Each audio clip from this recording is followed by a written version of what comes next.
You said something, and you studied theology, which makes you an expert in the field of religious studies. You said in our image. Is that what the scripture says? In our image? Let's make him. Or in my image? Let's make man in our image. He makes it plural. Who is the plural? Is God not a singular? No, he's talking to his wife.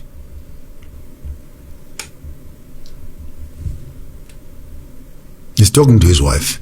Because in context of theology, without necessarily getting myself entangled in dogmatics, in the context of theology, this is happening on the 6th day after creation.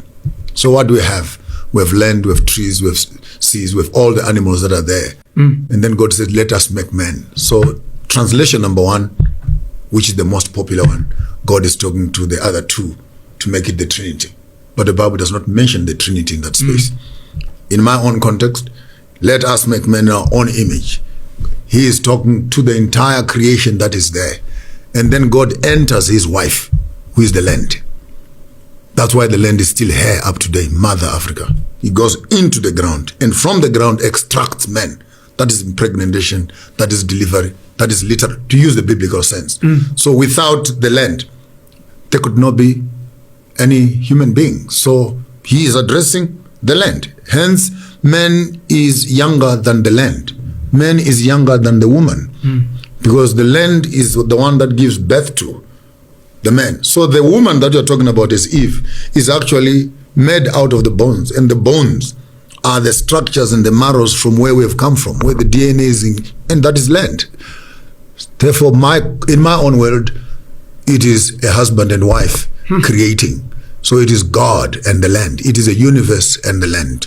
And therefore, you must make the land pregnant first before you make a woman pregnant. I will always come back there. You always say that, and it's very important. Make the land pregnant first before you get. That's what God does, so you do the same. Whatever God means. But you cannot expect any production if you're not prepared to put something into it. While you're speaking about make man in our image, and you're speaking about land, I'm just thinking when you speak about impregnating, when a man decides to impregnate a woman in real time and says, let's make a child in our image, is that a godly act?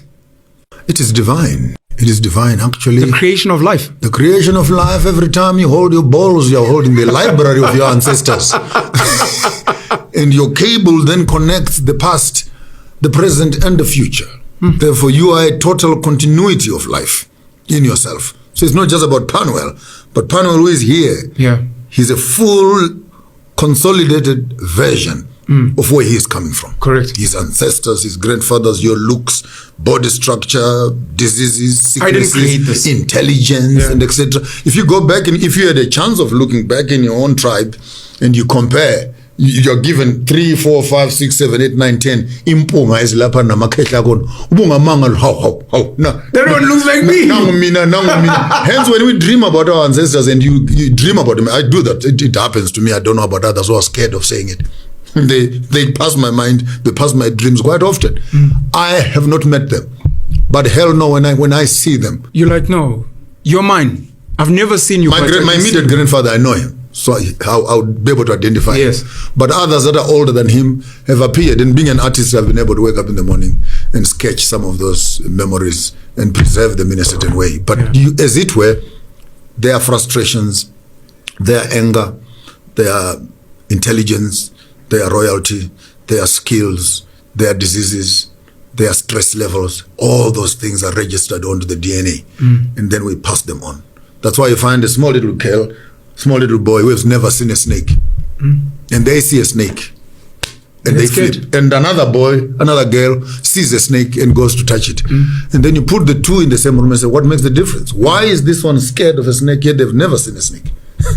This one can hold it. It means that this one, in their family line, the trauma of some scared of water, and the child would scream for water, and another child would jump in the pool and dance. Why? In the history of that family, maybe someone drowned, maybe someone almost drowned, and that trauma was registered. We now are dealing with serious psychology. This is now to understand the human psyche. That I like this, I don't like this, I don't. No, it has nothing to do with you. It's written in your system as to what inclinations, affinities that you have, certain spaces, certain people. Even our marriages are driven on that. What is it that gets you attracted to this one?